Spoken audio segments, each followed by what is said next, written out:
नमस्कार, आप देख रहे हैं आई इंडिया और मैं हूं पंकज सिंह गौर। मैं उदय चौहान। और आज हम चर्चा करेंगे बेसिक शिक्षा विभाग में बरसों बरस से उन शिक्षकों की जो मुन्ना भाई बनकर करोड़ों रुपए डकार रहे हैं और ये सब कैसे हो रहा है, इस पर भी संभव है हम आज खुलासा करेंगे। आपको बता दें कि पिछले दिनों पूरे सूबे में एक जांच एसटीएफ ने की थी और 228 ऐसे फर्जी शिक्षक उजागर किए थे जो फर्जी दस्तावेज लगाकर वो नौकरी कर रहे थे और करोड़ों रुपया वेतन के तौर पर शासन का गटक चुके थे, डकार चुके थे। लेकिन बेसिक शिक्षा विभाग के जिम्मेदार अधिकारी कुंडली मारे बैठे रहे। ये तंद्रा एसटीएफ ने उनकी तोड़ी और एसटीएफ ने बाकायदा कई जनपदों में जांच कर ये पकड़ा कि जो है 228 ऐसे फर्जी शिक्षक हैं जो नौकरी कर रहे हैं और वेतन करोड़ों रुपए की डकार रहे हैं।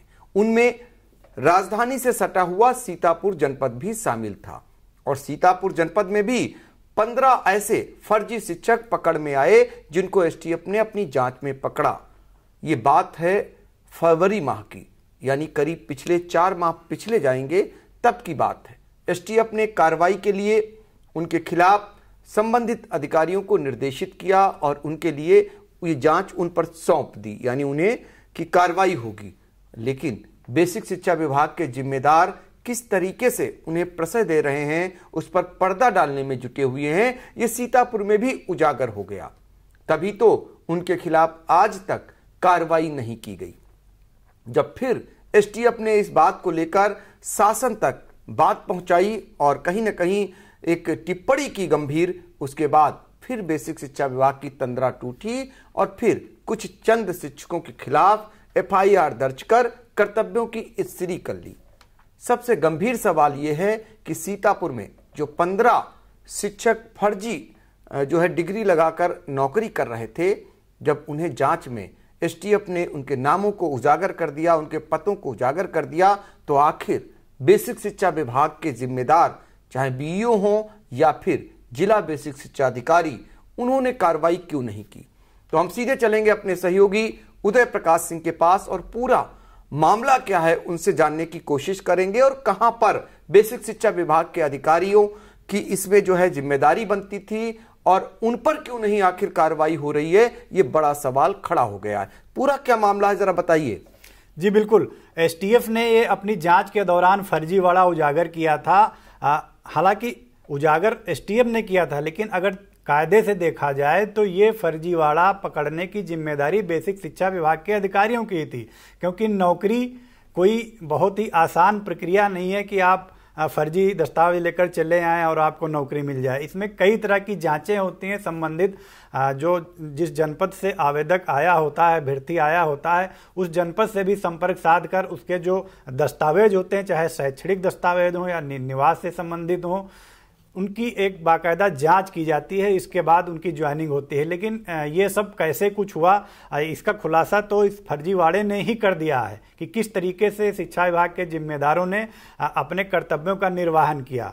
एसटीएफ ने जब ये फर्जीवाड़ा उजागर किया और बेसिक शिक्षा विभाग को बाकायदा एक सूची सौंपी कि प्रदेश के 35 ऐसे जिले थे जिनमें 228 फर्जी शिक्षक पकड़े गए थे, उनमें सीतापुर में 15 शिक्षक थे।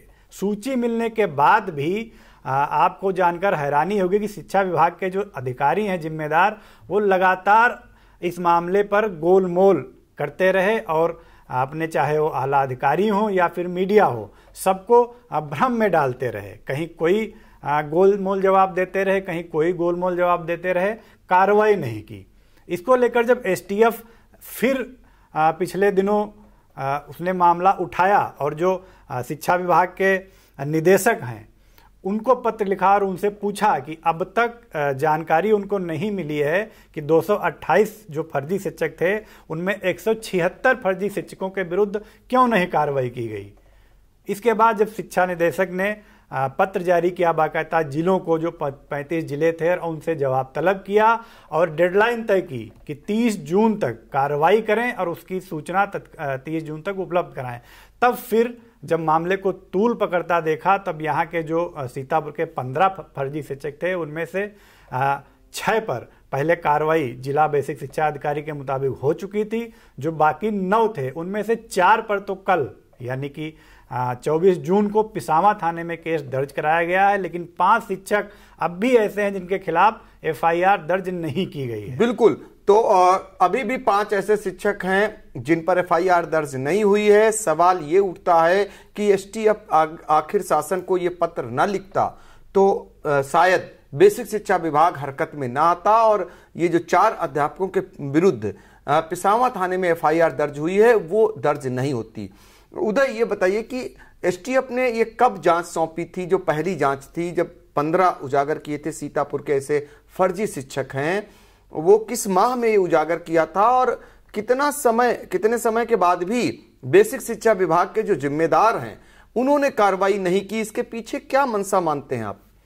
सीधी सी बात है, एसटीएफ ने जब ये पिछले दिनों यानी कि 23 या 24 जून को बेसिक शिक्षा के निदेशक से संपर्क साधा और उनसे पूछा कि अब तक कार्रवाई क्यों नहीं हुई 176 फर्जी शिक्षकों के विरुद्ध, उसमें एक गंभीर टिप्पणी भी एसटीएफ ने की है। आप उस टिप्पणी से ही खुद समझ जाएंगे कि क्या खेल किया जा रहा है। एसटीएफ ने कहा है कि सूचना न मिलने के साथ यह संभावना जताई उस एसटीएफ ने कि आरोपियों को बचाव का मौका दिया जा रहा है। ये जो संबंधित जिलों के विभागीय अधिकारी हैं उन पर एक गंभीर आरोप लगाया एक तरह से एसटीएफ ने कि जिम्मेदार अधिकारी आरोपियों को बचाव का मौका दे रहे हैं, कार्रवाई न करने के पीछे सीधे सीधे ये आशंका जताई उन्होंने। तो उसमें एक बहुत ज़्यादा जो गंभीर टिप्पणी ये की कि समय देकर के ऐसे शिक्षकों को साक्ष्यों को खत्म किए जाने की संभावना से भी इनकार नहीं किया जा सकता है, क्योंकि उनको जब समय दिया जा रहा है, कार्रवाई नहीं की जा रही, तो इस समय में वो साठ गांठ करके, चूंकि बेसिक शिक्षा विभाग के पास ही सारे दस्तावेज मौजूद हैं और उन्हीं को कार्रवाई करनी है, तो जो साक्ष्य उनके खिलाफ बन सकते हैं इस मामले में, उन साक्ष्यों को वो नष्ट कर सकते हैं, ऐसी आशंका भी एसटीएफ ने जताई है। तो इस टिप्पणी के बाद जाहिर तौर पर ये सवाल उठ खड़े हुए हैं कि अगर फर्जी दस्तावेजों के सहारे ये शिक्षक नौकरी कर रहे हैं तो इन्हें बचाने का खेल जो है कहीं न कहीं बेसिक शिक्षा विभाग के अधिकारी करते हुए नजर आ रहे हैं। तभी तो इनके विरुद्ध एफआईआर दर्ज नहीं हुई है। ये बीईओ की जिम्मेदारी बनती थी और बीएसए की जिम्मेदारी बनती थी कि जो एसटीएफ ने फरवरी माह में जो पूरी एक कार्रवाई करके उन्होंने जांच कर ये उजागर कर दिया और उसके लिए चिट्ठी दे दी कार्रवाई करने के लिए, फिर भी जून माह आ गया, यानी 4 माह बीत गए और कार्रवाई बेसिक शिक्षा विभाग ने नहीं की। यह अपने आप में सवाल है और खुद एसटीएफ भी सवाल खड़े कर रही है। इतना सब होने के बावजूद बेसिक शिक्षा विभाग के जिम्मेदार अधिकारी इस मामले में अभी तक कुछ भी बोलने को तैयार नहीं हो रहे हैं। और तो और वो ये तक दावा कर रहे हैं उन्होंने तो पहले ही कार्रवाई कर दी थी। कौन सी कार्रवाई कर दी थी? और वो सामने नहीं आना चाह रहे हैं और उन लोगों के नाम भी उजागर नहीं करना चाह रहे हैं। अगर उनके नाम ही उजागर हो जाएं तो कम से कम वो सार्वजनिक हो जाएंगे कि कौन फर्जी अध्यापक है, कौन फर्जी शिक्षक है। ऐसे में क्या गारंटी नहीं है कि उन्होंने फर्जी दस्तावेजों में जो आपने बताया कि उन्होंने रास्ता भी खोजा होगा बचाव का, ये भी गुंजाइश बन जाती है।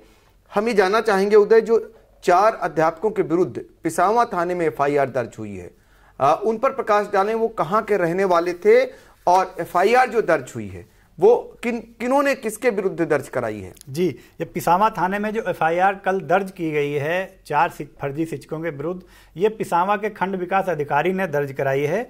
और इसमें एक फर्जी शिक्षक का जो नाम है कृष्ण कुमार त्रिपाठी पुत्र वंशीधर, ये सहायक अध्यापक थे उच्च प्राथमिक विद्यालय जलाल नगर विकास क्षेत्र पिसावा में इनकी तैनाती थी। और ये मूल निवासी हैं बारी खैला इटहिया जनपद बस्ती के।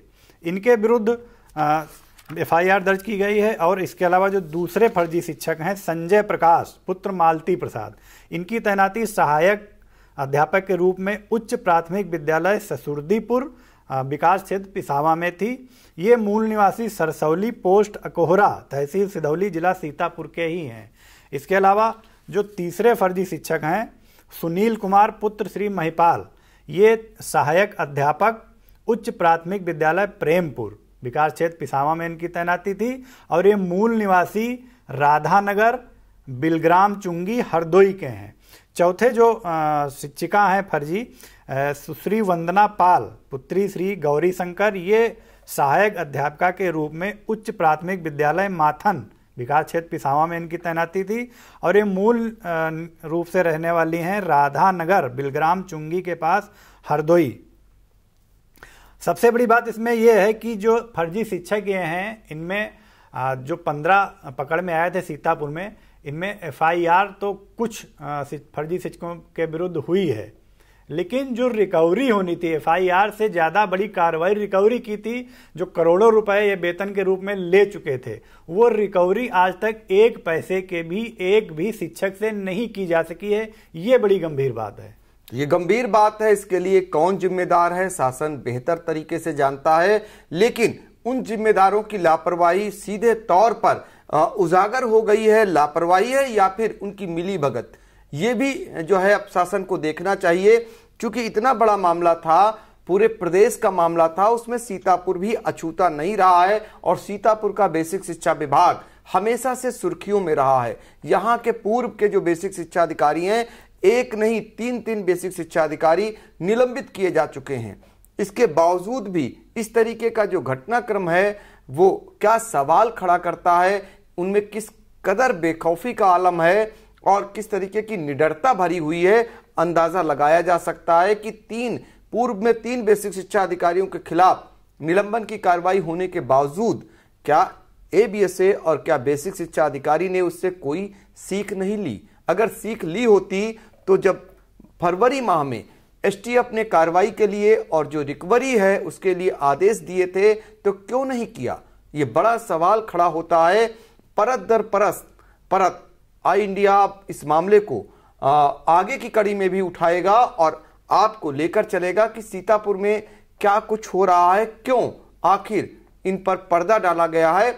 अगली कड़ी में हम जरूर दिखाने का प्रयास करेंगे और साथ ही आपको यह भी बताने का प्रयास करेंगे जो 5 नाम हैं जिनके विरुद्ध और कार्रवाई होनी है, वो क्यों नहीं उजागर किए जा रहे हैं, उनको कौन बचा रहा है, क्यों बचाने का प्रयास हो रहा है। ये बड़ा सवाल है और ये सवाल 100 किलोमीटर के करीब दूर बैठी उस योगी सरकार के लिए भी है जो जीरो टॉलरेंस की बात करती है भ्रष्टाचार को लेकर, लेकिन उनके अपने जिम्मेदार किस तरीके से उसकी धज्जियां उड़ाते हैं, इसका जीता जागता उदाहरण ये STF का खुलासा है जो पत्र शासन को लिखा गया है।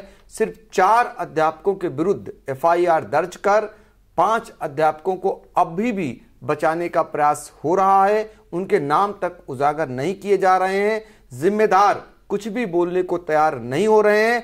आखिर क्यों, ये अगली कड़ी में जरूर आपको बताने का प्रयास करेंगे।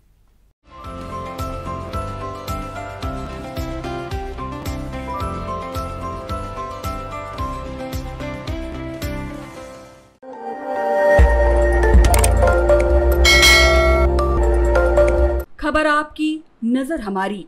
देखते रहिए आई इंडिया।